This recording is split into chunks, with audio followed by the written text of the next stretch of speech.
चक्कर चलता केहू और से।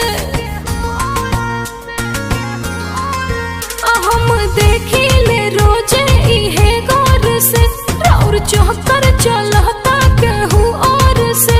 रोज करते हैं क्या सब मुझे है पता, आप ही बोलिए क्या ये बात सही है। तुमसा कोई प्यारा कोई मासूम नहीं है, तुम जान हो मेरी तुझे मालूम नहीं है। तुमसा कोई प्यारा कोई मासूम नहीं है, तुम जान हो मेरी तुझे मालूम नहीं है।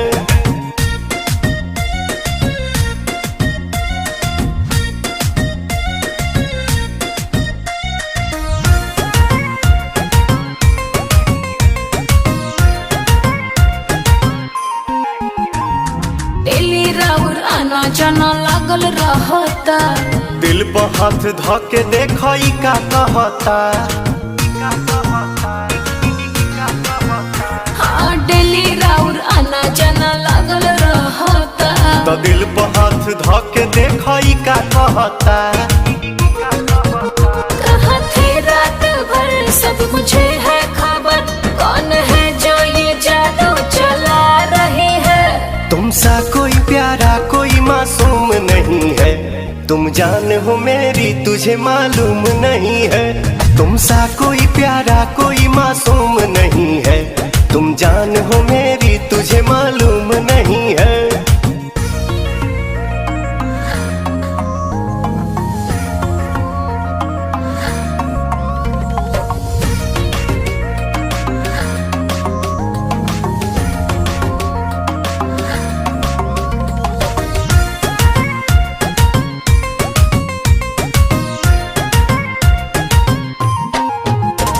सोचतानी जितना नादान नइखी हो, धोखा नइखी करत जानू मामी कसम।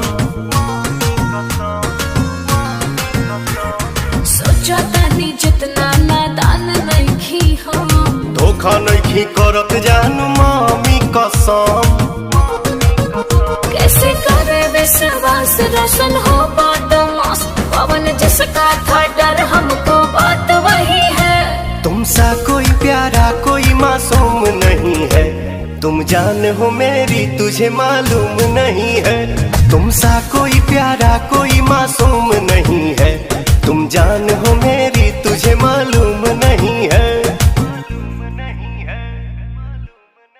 तुमसा कोई प्यारा कोई मासूम नहीं है, तुम जान हो मेरी तुझे मालूम नहीं।